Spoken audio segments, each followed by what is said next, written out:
ഉത്സവത്തിനിടെ മർദ്ദിച്ച് കൊലപ്പെടുത്തിയ ഐവർകാല കിഴക്ക് സ്വദേശി ഹരികൃഷ്ണന്റെ വേർപാടിൽ അനുശോചിച്ച് യോഗം ചേർന്നു. ആക്ഷൻ കൌൺസിലും രൂപീകരിച്ചു. ഹരികൃഷ്ണൻ സഹായനിധി രൂപീകരിക്കും. ഹരികൃഷ്ണന്റെ സഹോദരന് ജോലി നൽകാൻ സർക്കാർ പ്രത്യേക ഉത്തരവ് പുറപ്പെടുവിക്കണമെന്ന് ആക്ഷൻ കൌൺസിൽ ആവശ്യപ്പെട്ടു. കുന്നത്തൂർ ഗ്രാമപഞ്ചായത്തിൽ കീച്ചപ്പള്ളിൽ സോപാനം വീട്ടിൽ ജയസേനൻ രജനി ദമ്പതികളുടെ മകനായ ഹരികൃഷ്ണനാണ് മരുത്തടി ക്ഷേത്രോത്സവത്തോടനുബന്ധിച്ചുണ്ടായ വഴിപാട് കാണുന്നതിനായി എത്തിയപ്പോൾ ഒരു സംഘം ആളുകളുടെ ക്രൂരമായി മർദ്ദനമേറ്റ് മരിച്ചത്.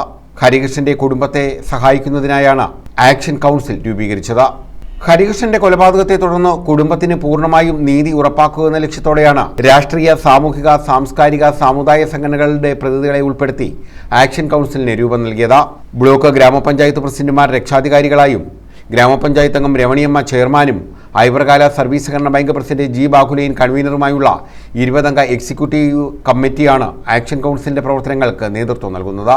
ദുരന്തത്തിന് ഉത്തരവാദികളായ കുറ്റവാളികളെ നിയമത്തിന് മുന്നിൽ കൊണ്ടുവരുന്നതിന് വേണ്ടി ഫലപ്രദമായ അന്വേഷണം നടത്തണമെന്നും കുടുംബത്തെ ദുരിതങ്ങളിൽ നിന്നും കരകയറ്റുന്നതിനായി ഹരികൃഷ്ണന്റെ സഹോദരൻ ജയകൃഷ്ണന് സർക്കാർ സർവീസിൽ ജോലി നൽകുന്നതിനാവശ്യമായ പ്രത്യേക ഉത്തരവ് പുറപ്പെടുവിക്കണമെന്നും ആക്ഷൻ കൗൺസിൽ ആവശ്യപ്പെട്ടു.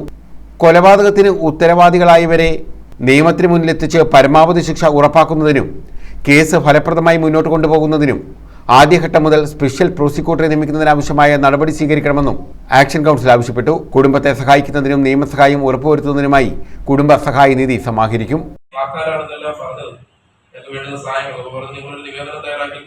വേണ്ടുന്ന കാര്യങ്ങളെല്ലാം നമുക്ക് ചെയ്യാം. ആ കുടുംബത്തിന്റെ അവസ്ഥ നേരിട്ട് കണ്ട് മനസ്സിലാക്കിയിട്ട് അടിസ്ഥാനത്തിലൂടെയാണ് പറഞ്ഞത്. നമുക്ക് വേണ്ടുന്ന കാര്യങ്ങളെല്ലാം ചെയ്യാമെന്നുള്ളൂ.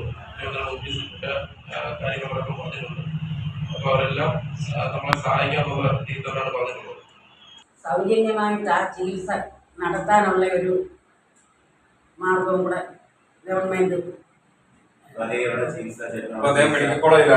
News bureau, Sasthamkotta.